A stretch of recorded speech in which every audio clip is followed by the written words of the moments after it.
Assalamualaikum warahmatullahi wabarakatuh.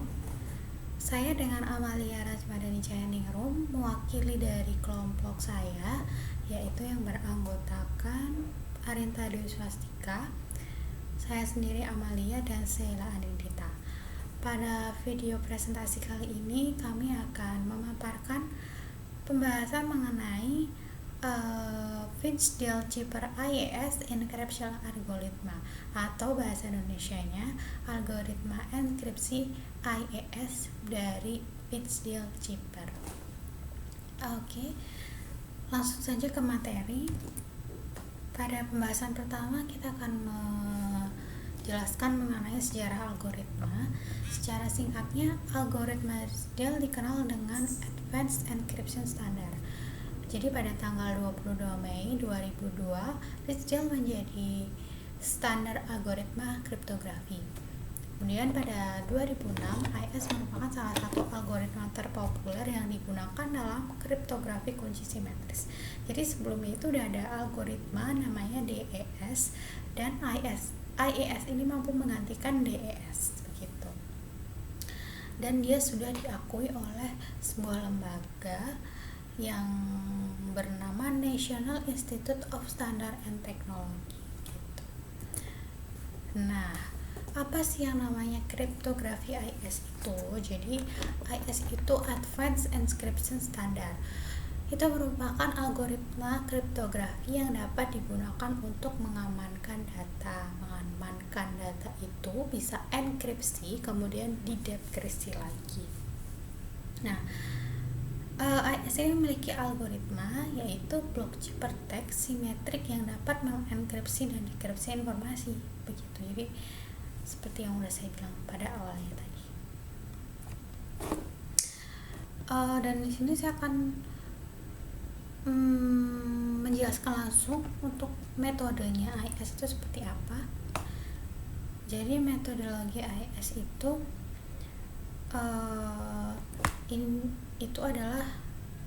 jadi sebelum mengaplikasikan metode IS, kita itu harus menentukan blok data. Ini dia blok data. Ini adalah blok data. Dan menentukan juga jumlah key. IES mengizinkan blok data ukuran 128, 192, 224, dan 256.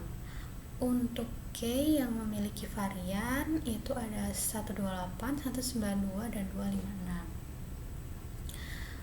Perlu diketahui bahwa standar blok data dan key pada metode IS ialah 128. Panjang kunci key akan mempengaruhi jumlah putaran yang diimplementasikan pada algoritma IS begitu. Nah, ini di tabel di bawahnya ini adalah contohnya. Ini adalah relasi antara input state dan output bit. Jadi pada dasarnya operasi IS itu dilakukan pada dua array dimensi yang disebut state. Ini dia, ini adalah state. State mempunyai ukuran n row dan n column. Ini n row dan ini adalah n column. N column maksudnya. Jadi penjelasan singkatnya, data masuk berupa IN0, IN1, IN2, IN3. Ini IN0, 1, 2, 3 sampai 15. Nah, ini akan disalin ke dalam array stage. Nah, dari array state yang akan memproses enkripsi dan deskripsi, disinilah proses enkripsi dan deskripsinya, yang akhirnya data keluar dan akan ditampung ke dalam array out. Ini dia, ini adalah array out-nya. Itu penjelasan secara singkatnya. Oke, untuk selanjutnya jenis IS ini ada 3 jenis, yaitu IS 128, 192, dan 256 seperti yang sudah disebutkan di awal tadi. Dan pengelompokan jenis IS ini adalah berdasarkan panjang kunci yang digunakan. Angka-angka di belakang kata IS menggambarkan panjang kunci yang digunakan pada tiap-tiap IS. Selain itu, hal yang membedakan dari masing-masing IS ini adalah banyaknya round yang dipakai. Ya, seperti yang di tabel awal, round 10 round untuk AES 128, 192 12 round, dan 256 adalah 14 round. AES memiliki ukuran blok yang tetap sepanjang 128 bit dan ukuran kunci sepanjang 128, 192 atau 256 bit. Tidak seperti Ridgedale yang blok dan kuncinya dapat berukuran kelipatan 32 bit dengan ukuran minimum 128 dan maksimum 256 bit. Berdasarkan ukuran blok yang tetap, AES bekerja pada metrik berukuran 4x4, di mana tiap sel metrik terdiri 1 byte atau 8 bit. Nah, ini adalah keintinya sebenarnya. Jadi algoritma AES itu terbagi menjadi 3 tahap. Ini adalah initial round. Ini pertama kali data akan ditempatkan. Kemudian ini adalah 9 round, adalah putaran ini 9, dan final round ini adalah hasilnya. Jadi proses enkripsi algoritma AES ini tuh terdiri dari 4 jenis transformasi bytes. Di antaranya Etron case, subbyte, cipher, dan mix column. Awal proses enkripsi, input yang disalin ke stage akan mengalami transformasi byte berupa Etron. Dan setelah itu state akan mengalami transformasi subbyte, cipher, mix column, and Etron key. Ini dia prosesnya. Secara berulang sebanyak NR. Nah, di sini tertuliskan adalah 9. Proses di sini disebut adalah round function. Hanya saja pada perulangan terakhir tidak terjadi mix column. Ini dia. Umumnya metode enkripsi AES yang sering digunakan adalah 128 bit. Nah, untuk selanjutnya saya akan membahas mengenai Etron key itu seperti apa. Nah, ini dia Etron key. Jadi sebelumnya Etron key itu adalah mengkombinasikan cipher tag yang sudah ada dengan cipher key yang cipher key dengan hubungan XOR. Nah, kita pada proses ini kita menggunakan tabel XOR seperti ini. Pada semua udah pada tahu ya bagaimana cara hasilnya ini. Jadi intinya jika keduanya sama maka hasilnya adalah salah atau 0. Jika inputannya berbeda maka hasilnya 1 gitu. Nah, setelah kita mengetahui tabel XOR-nya, maka kita dapat mengetahui tabel konversi bilangan biner dan heksadesimal yang nanti digunakan dalam perhitungan Etron key. Ini dia tabelnya. Di sini kita bisa baca 0 itu akan bernilai 0 semua pada ke-8 bitnya, dan 1 akan bilangan binernya seperti ini, 2 seperti ini. Jadi di setiap angka ini sebenarnya mempunyai nilai masing-masing. Ini adalah 1, 2, 4, 8, 16, 32, 64, dan 128. Dan pokoknya dari 0 sampai F seperti inilah bentuk tabel binernya.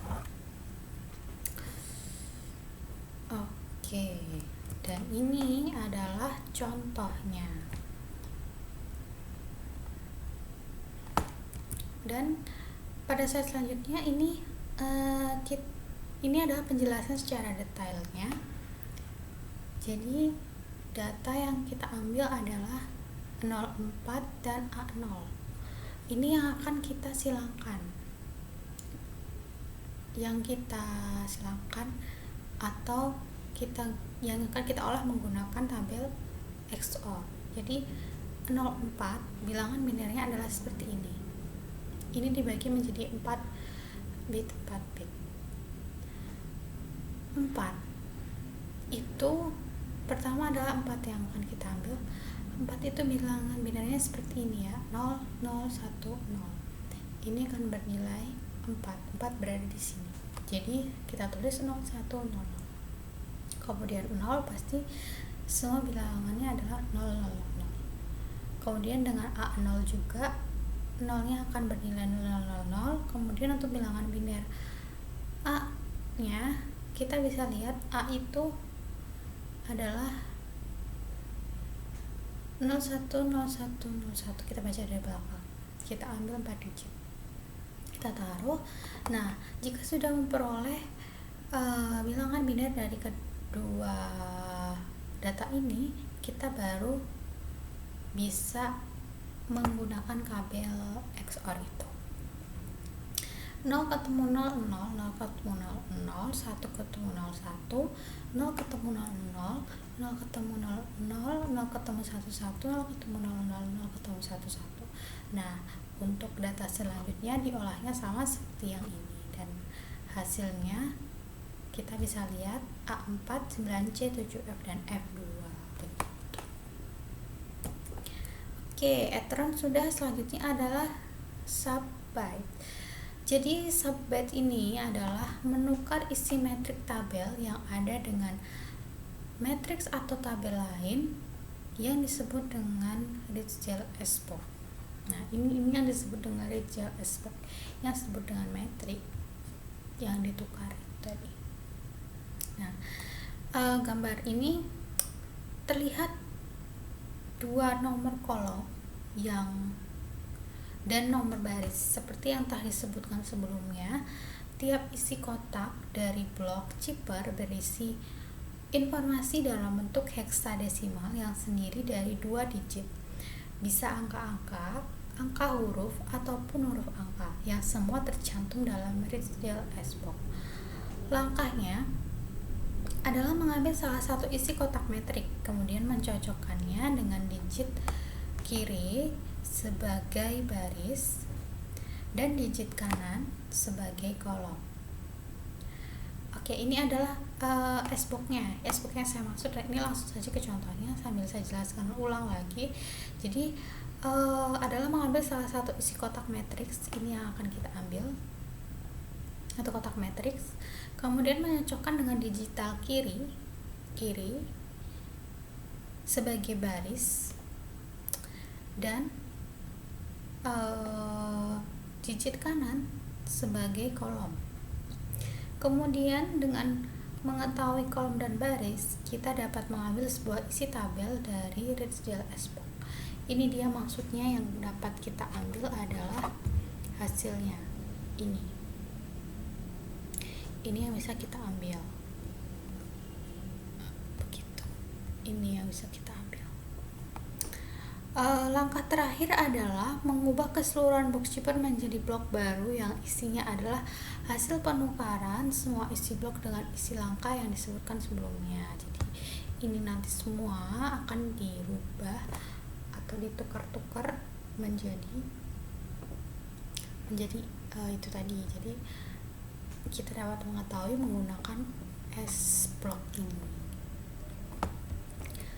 Oke, selanjutnya adalah shift row.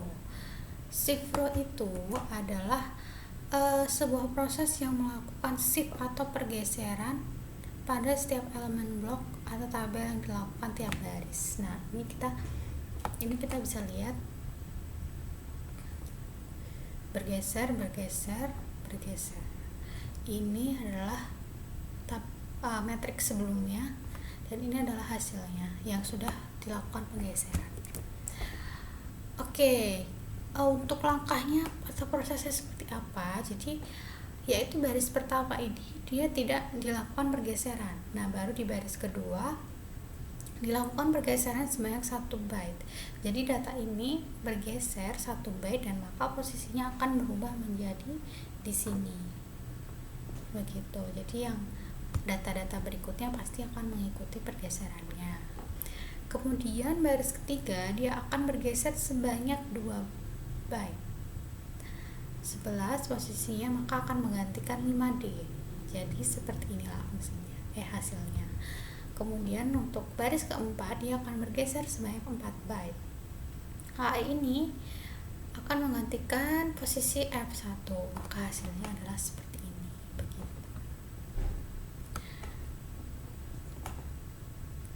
Dan selanjutnya adalah transformasi terakhir, yaitu adalah mix column. Ini adalah dasar yang digunakan itu adalah metrik, yaitu mengalihkan tiap elemen dari blok chipper dengan matriks yang ditunjukkan. Jadi tabel yang sudah ditentukan dan siap pakai. Pengalihan dilakukan seperti perkalian metrik biasa, yaitu menggunakan dot product. Lalu perkalian keduanya akan dimasukkan ke dalam sebuah blok chipper baru. Blok chipper baru ini adalah hasil dari perkalian yang panjang.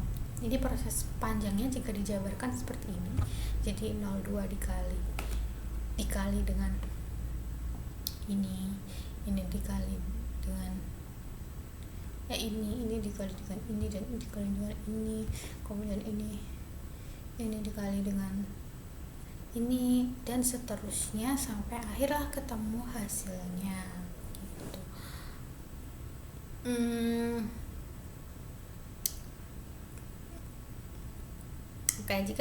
Jadi dengan begitu seluruh rangkaian proses yang terjadi pada AES itu telah dijelaskan.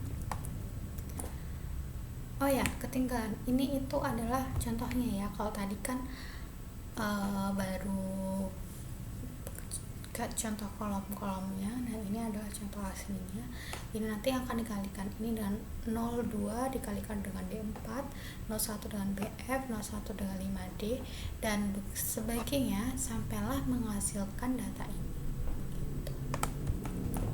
Oke, untuk semua transformasi sudah saya jelaskan. Selanjutnya kita membahas mengenai diagram alir IES.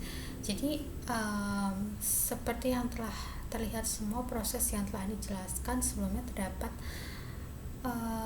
banyak sekali proses transformasi, yaitu dari dan proses diagram tersebut itu dimulai dari ronde kedua. Dilakukan pengulangan terus-menerus dengan rangkaian proses subbyte, cipro, mix column, dan etch. Setelah itu hasil dari ronde akan digunakan pada ronde berikutnya dengan metode yang sama. Namun pada ronde ke-10 proses mix column tidak dilakukan.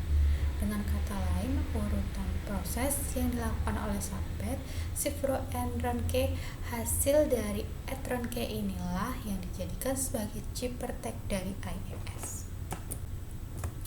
Dan sudah, terima kasih. Ini adalah presentasi dari kami. Semoga bermanfaat bagi yang mendengarkan dan menyimak. Terima kasih juga telah menyimak dan terima kasih atas perhatiannya. Selamat malam.